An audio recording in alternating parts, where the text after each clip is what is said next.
Grande gozo hay en mi alma hoy, pues Jesús conmigo está, y su paz que ya gozando estoy, por siempre durará.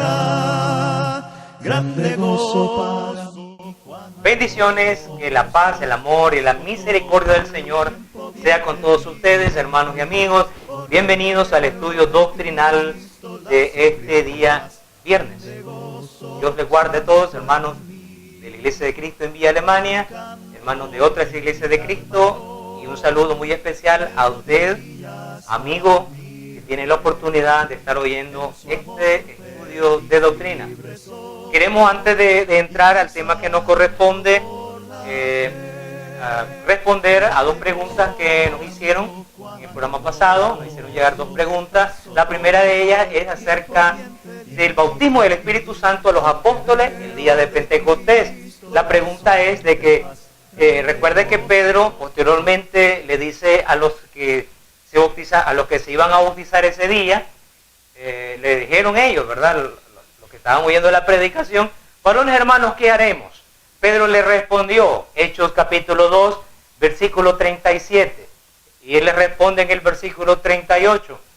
Pedro les dijo: arrepentíos y bautícese cada uno de vosotros en el nombre de Jesucristo para perdón de los pecados, y recibiréis el don del Espíritu Santo. La pregunta de nuestro amigo es la siguiente. Él pregunta que si el bautismo del Espíritu Santo que recibieron los apóstoles es distinto al don del Espíritu Santo que recibe todo creyente a la hora de su bautismo. Recordemos, el Espíritu Santo es el mismo. El Espíritu Santo es el mismo. Lo que cambia aquí, lo distinto, es la manifestación, el propósito con el cual el Espíritu Santo vino sobre los apóstoles, y el Espíritu Santo viene como sello, como una garantía sobre todo cristiano, sobre toda persona que es bautizada. El Espíritu Santo descendió sobre los apóstoles, fueron bautizados con el Espíritu Santo para darles poderes milagrosos, para darle la capacidad de hacer prodigios, milagros, resucitar muertos, hablar en lenguas, curar toda enfermedad, tener revelaciones, profecías. Les dio la capacidad a los apóstoles para capacitarlos, para prepararlos para la obra que ellos iban a realizar de predicar el Evangelio, de iniciar la magna obra de la evangelización del mundo en aquella época. Ese era el propósito. El Señor les dijo a ellos que recibieran el Espíritu Santo, iban a ser investidos de poder. Ese fue el propósito. Amén. ¿Okay? Ahora, nosotros cuando nos bautizamos recibimos el don del Espíritu Santo. No recibimos la capacidad de hacer prodigios, milagros, resucitar muertos, profecías, revelaciones, hablar en lengua. No, sino que el Espíritu Santo que nosotros recibimos tiene como propósito identificarnos delante de Dios que ahora somos sus hijos. Es como un sello de garantía que demuestra que ahora hemos recibido la adopción, la redención. Ahora somos miembros de la familia de Dios. Es un sello de garantía que nosotros tenemos. Es un adelanto, dice la palabra de Dios. Es un adelanto, el Espíritu Santo que Dios nos da, como una prueba que Dios nos da para que nosotros confiemos que Él va a cumplir con todo lo que nos ha prometido. Entonces, cuando nosotros nos bautizamos, cuando nacemos del agua y del Espíritu, recibimos ese sello del Espíritu, no con el propósito que lo recibieron los apóstoles, sino con otro distinto, que es un sello de garantía que nos identifica, que nos legitima delante de Dios, que nos garantiza que nosotros ahora somos miembros de la familia de Dios, y nuestro nombre está inscrito en el libro de la vida. Es como un sello legal, es como algo que nos legaliza delante de Dios como sus hijos. Y la otra pregunta que un amigo hacía es acerca de que si los apóstoles eran discípulos.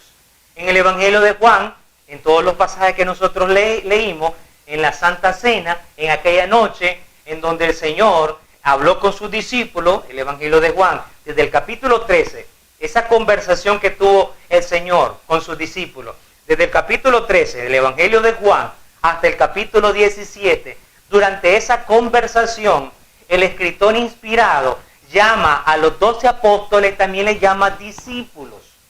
Les llama discípulos. No es que eran dos grupos distintos, eran los apóstoles, eran 12 apóstoles, pero también el escritor, el Espíritu Santo les llama discípulos, porque también ellos eran discípulos, aunque eran apóstoles. Uno, aunque sea anciano, aunque sea evangelista, aunque sea el cargo que tenga en la iglesia, siempre sigue siendo discípulo. Todos los días de nuestra vida, siempre vamos a ser discípulos de Cristo. Siempre vamos a estar aprendiendo de la palabra de Dios y vamos a estar a sus pies siempre. Así que en el Evangelio de Juan, en el capítulo 13 hasta el capítulo 17, el escritor inspirado Juan llama a los apóstoles también discípulos. Es lo mismo. Refiriéndose a sus apóstoles, le llama discípulos. Así que no hay ningún problema. Ok, bien. El tema de hoy que vamos a estar iniciando se titula La respuesta a la pregunta más importante de la vida. Vamos a dar tiempo para que lo anotes. Recuerde que en el estudio doctrinal es necesario tener ahí nuestro cuaderno de anotación, si es posible. Si no, pues puedes utilizar la ventaja de la tecnología. Bien, el tema, repito, la respuesta a la pregunta más importante de la vida. Primeramente tenemos que ver cuál es la pregunta más importante de la vida. ¿Dónde voy a trabajar mañana? ¿Con quién me voy a casar? ¿Qué idioma voy a aprender? Cosas por el estilo. ¿Qué voy a comer mañana? ¿Qué ropa me voy a poner mañana? ¿Qué medicamento voy a tomar? ¿Cuál es la pregunta más importante de nuestra vida? No tiene que ver con asuntos materiales. Eso en definitiva te lo podemos decir. Tiene que ver con asuntos espirituales. La pregunta más importante de la vida es, ¿qué debo hacer para ser salvo? ¿Qué debo hacer para recibir de Dios el regalo, la bendición del perdón de los pecados? ¿Qué debo hacer? ¿O qué haré, Señor? Esa pregunta la vemos nosotros en el libro de los Hechos. El libro de los Hechos, por cierto, es el libro en donde se narran muchas conversiones allá en el primer siglo. El libro de los Hechos, algunos le han llamado, y perfectamente le podemos llamar como el libro de las conversiones. Si usted quiere saber qué debe hacer para ser salvo, o qué es lo que hizo la gente en el tiempo de Cristo, en el tiempo de los apóstoles, qué es lo que ellos hicieron para ser salvos, nosotros podemos ir al libro de los Hechos, y en el libro de los Hechos vamos a encontrar el registro de más de 11 casos de conversiones. ¿Qué es lo que las personas hicieron para ser salvas? Ahí en el libro de los Hechos se narran más de 11 casos de conversiones. En ellos, en todos esos 11 casos, se destacan tres ejemplos, que es la del día de Pentecostés en el capítulo 2, la de Saulo de Tarso en el capítulo 9 y la del carcelero de Filipo en el capítulo 16. En esos tres ejemplos vemos nosotros que se hizo la pregunta, ¿qué debo hacer para ser salvo? ¿O qué haré, Señor? ¿O qué quiere el Señor que yo haga? Esas preguntas tienen que ver, no con asuntos materiales, no con qué voy a trabajar, qué voy a comer, qué me voy a vestir, con qué me voy a casar, no con las vanidades de este mundo, sino que tienen que ver con asuntos del alma, con asuntos del pecado, de esa enfermedad que está en nosotros, pero que Cristo ha venido con su sangre a limpiarnos, a curarnos, a sanarnos de esa terrible enfermedad que se llama el pecado. Entonces tenemos esos tres ejemplos por efecto de tiempo y por efecto de orden. El primero de ellos es el día de Pentecostés. El día de Pentecostés, al cual en la introducción estaba haciendo un poco de referencia. Ahí encontramos la primera vez que se hace esa pregunta. ¿Qué haremos? Hechos capítulo 2, versículo 37 dice de la siguiente manera. Leamos el versículo 36. Entonces, que todo Israel sepa, son palabras del apóstol Pedro, es la predicación de Pedro. Entonces, que todo Israel sepa que al hombre que mataron en la cruz, Dios lo convirtió en Señor y Cristo. Me gusta mucho, estoy leyendo la versión Me gusta mucho esta versión porque es bastante clara. Es la Santa Biblia, la palabra de Dios para todos. Es bastante claro, de la editorial Centro Mundial de Traducción. Versículo 37. Al escuchar esto, todos se conmovieron profundamente y le preguntaron a Pedro y a los otros apóstoles. Note bien que los que estaban ahí reunidos se dirigieron, como en otras ocasiones le hemos dicho, a los apóstoles, porque eran ellos quienes fueron autorizados desde el cielo y fueron bautizados con el Espíritu Santo. Estoy recordando conocimientos anteriores, enseñanzas anteriores. Le preguntaron a Pedro, hermanos, ¿qué debemos hacer? ¿Qué debemos hacer? La pregunta más importante que se hicieron los judíos que estaban ahí congregados y reunidos fue esa. ¿Qué debemos hacer? Y note bien que siempre hay algo que hacer. Siempre hay algo que hacer. Aunque la salvación es gratis, aunque la salvación no son por obras meritorias, como algunos dicen, siempre hay algo que hacer. Siempre. Y lo vamos a estar viendo en este ejemplo. El sermón de Pedro, el sermón del apóstol Pedro sirvió para convencer a los oyentes de su condición de pecadores y de la necesidad de salvación. El sermón que Pedro predicó en esa ocasión, en el tan famoso día de Pentecostés, 50 días después del sacrificio de Cristo, en ese día el apóstol predicó un mensaje en el cual presentó la identidad de aquel hombre que ellos, los judíos, habían enviado a la cruz. Por eso esta versión, de una manera bien clara, dice Pedro, entonces que todo Israel sepa que al hombre que mataron en la cruz, ¿a quién les está diciendo eso el apóstol Pedro? A los judíos que estaban ahí, precisamente a los mismos que habían gritado, crucifícale, crucifícale, a esos mismos. El apóstol Pedro les dice, aquel que mataron en la cruz, Dios lo convirtió en Señor y Cristo. Entonces en su predicación, en ese sermón, que por cierto el escritor Lucas solo nos presenta un resumen, solo es un resumen, no es el sermón completo, ¿verdad? Qué maravilloso sería tener todo el sermón completo, pero en ese resumen el apóstol Pedro se encarga en su gran mayoría, el propósito central de ese sermón fue identificar la personalidad, presentar la identidad verdadera y correcta de aquel hombre que fue crucificado entre dos ladrones. ¿Quién era ese que fue crucificado en el centro?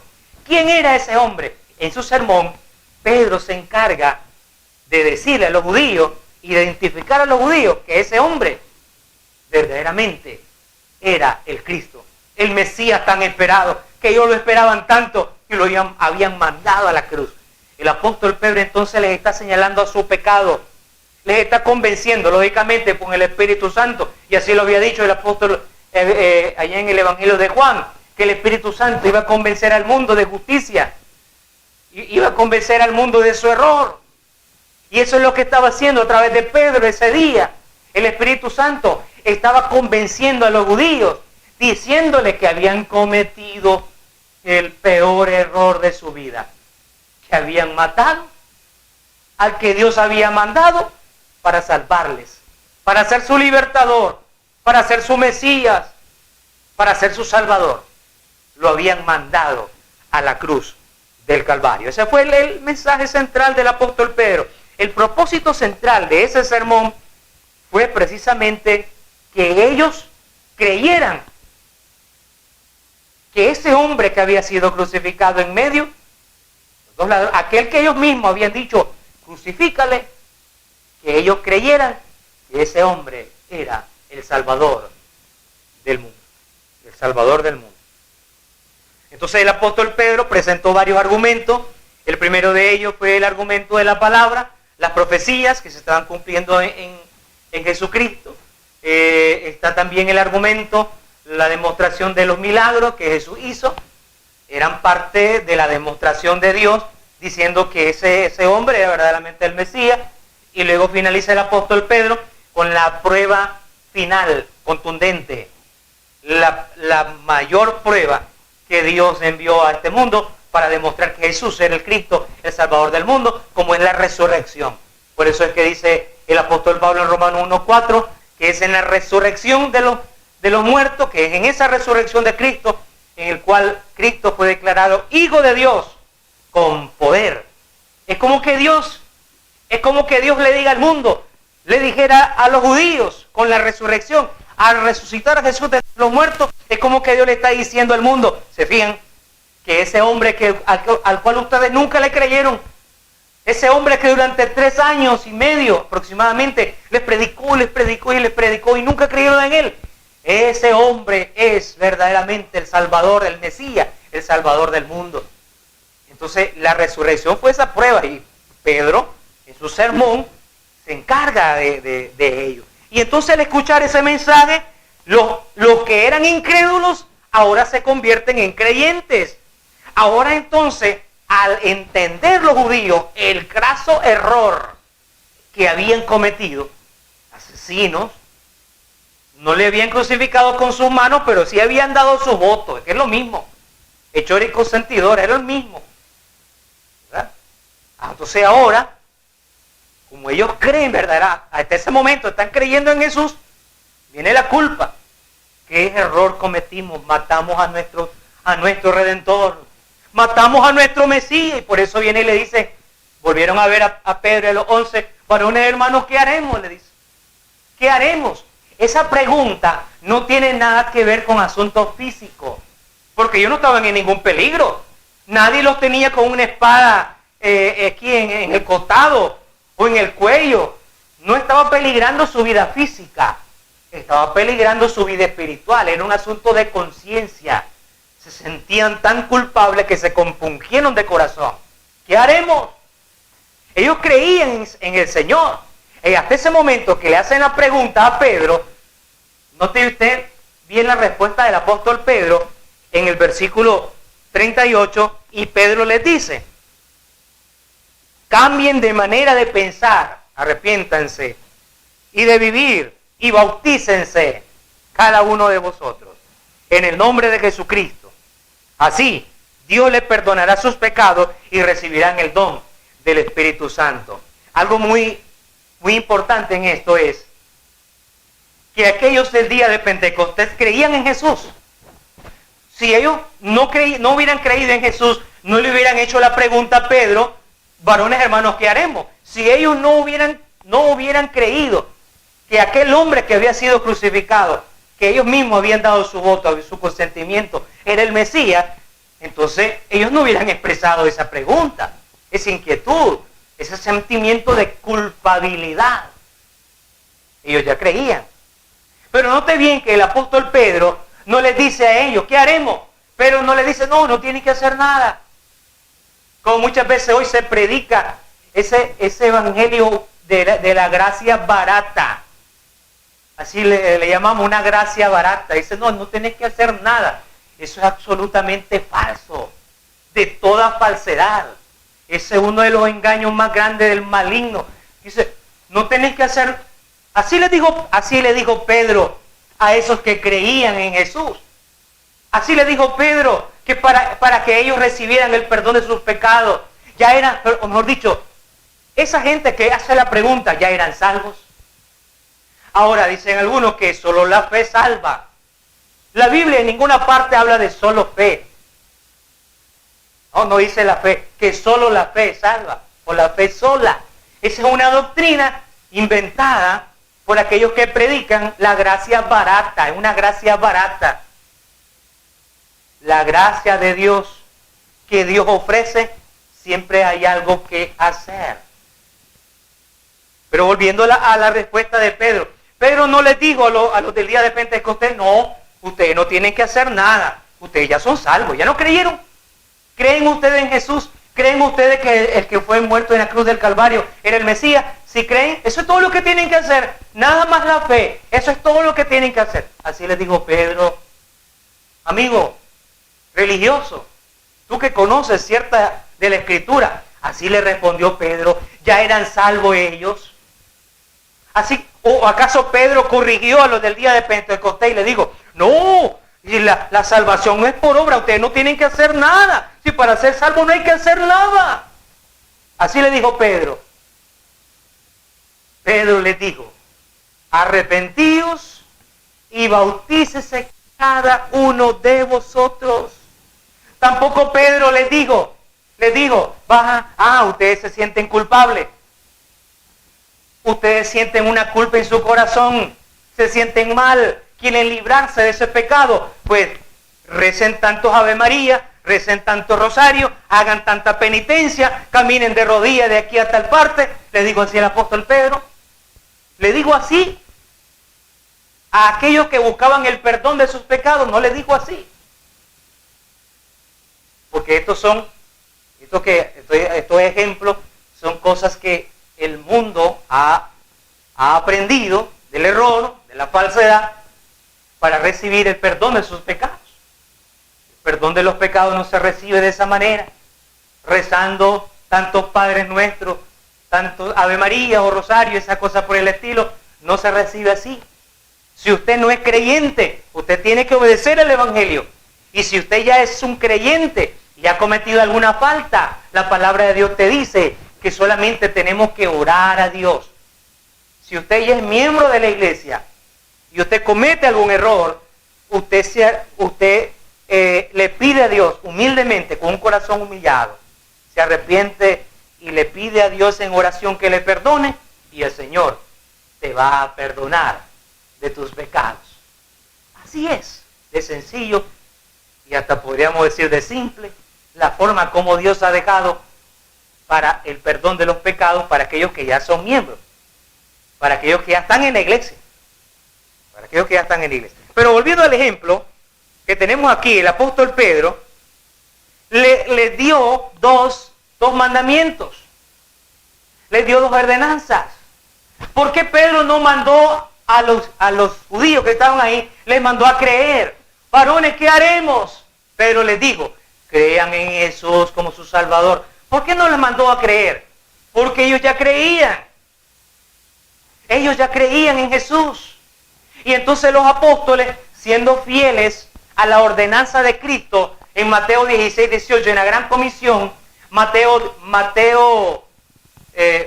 Marcos capítulo 16, versículo 15 hasta el versículo 16, Mateo 28, 18 al 20, y Lucas 24, 46 al 47.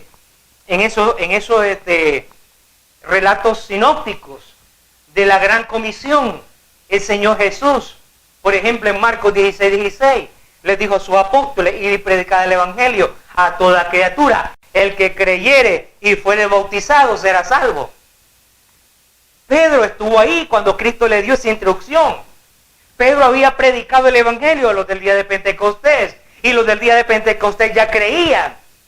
Por eso es que Pedro no les da el mensaje que deben creer, no les dice que ellos debían de creer, porque ellos ya creían en Cristo.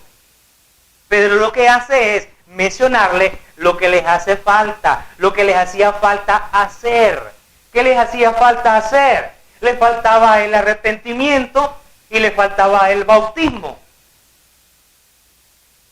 ¿Qué es arrepentimiento y qué es bautismo? Son 2 palabras que por efecto de tiempo hoy las vamos a definir brevemente, y si Dios nos presta la vida, vamos a continuar el próximo viernes, nuevamente, ¿verdad? Siempre hay que ponernos en las manos de Dios. Si Dios quiere que lleguemos para el viernes, si no, pues lo hará otro.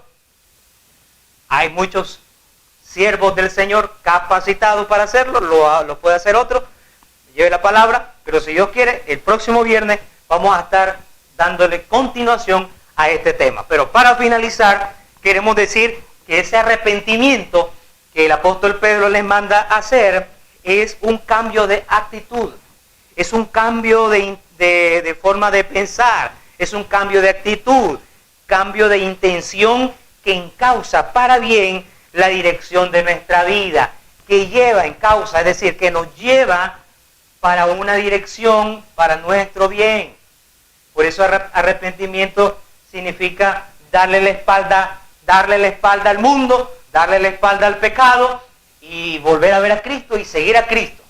Eso es el verdadero arrepentimiento, darle la espalda totalmente al mundo para poder luego entrar en una debida relación con Cristo. Porque no se puede estar,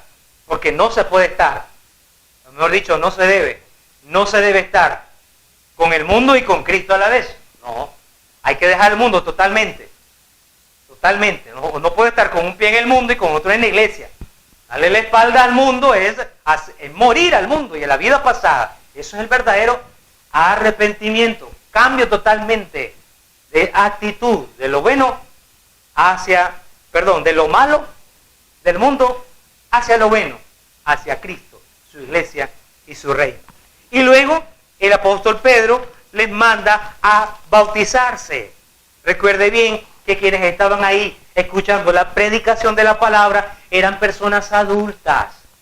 Pedro le predicó a judíos, a personas que podían entender, a personas que podían reflexionar, que se sintieron culpables. Y entonces Pedro le dio esa orden de ser bautizados para el perdón de sus pecados, de ser sumergidos. Algunos, como siempre, han negado la trascendencia y la importancia del bautismo. Dice que dudan de que ese día se hayan bautizado 3,000 personas. Dice, eso es falso. No se pueden bautizar 3,000 personas. Y comienzan a buscarle peros. ¿Y dónde se iban a bautizar 3,000 personas? ¿Y dónde iba a haber tanta agua en Jerusalén? Y cosas por el estilo. Simplemente son necedades, son pensamientos necios. En Jerusalén había muchos estanques, muchos lugares en donde se podía bautizar a una persona. Había en río, estaba varios lugares, estanques creados por el Imperio Romano, y otros lugares donde había suficiente espacio para bautizar. Lo podían hacer los apóstoles, los discípulos, ¿verdad? Los apóstoles, lo podían hacer perfectamente en 4 o 5 horas. Ese es el mandamiento. El mandamiento que da Pedro y el mandamiento que dio Cristo fue el de bautizar, hacer discípulos, ir por todo el mundo y hacer discípulos a todas las naciones, bautizándolos en el nombre de Él. Es un mandamiento que nosotros tenemos que obedecer, pero las personas que lo obedecen no son niños, no son bebés, son personas adultas, conscientes de lo bueno y conscientes de lo malo, que reflexionan de su culpabilidad, que se pueden compungir de corazón. Un bebé no puede compungirse de corazón, no lo puede hacer, ¿verdad? Porque él no entiende. El mandamiento del bautismo es para personas adultas de ser sumergidas en agua. Eso significa la palabra bautizar, inmersión en agua. Bien, como les decía, por asunto de tiempo, vamos a hablar nada más acerca del concepto brevemente de la palabra, de los 2 requisitos. Pedro les dijo, ellos dijeron, ¿qué haremos? Pedro les dice, bueno, les hace falta, todavía no son salvos, todavía ustedes están con esa culpa, ustedes quieren sacarse esa culpa, ya creen en Jesús, les hace falta arrepentirse y bautizarse para el perdón de sus pecados. ¿Lo digo yo? No, lo está diciendo el apóstol Pedro. Si Dios lo permite, continuaremos la próxima semana por este mismo medio. Vamos a estar entonando una alabanza a nuestro Creador. El corito que dice, solo el poder de Dios, solo el poder de Dios puede cambiar tu ser. La prueba yo te doy, Él me ha cambiado a mí. ¿No ves que soy feliz siguiendo al Señor? Nueva criatura soy, nueva soy. Que la bendición, la prosperidad y la guía del Espíritu Santo sea con todos ustedes, hermanos y amigos. Buenas tardes, buenos días, bendiciones.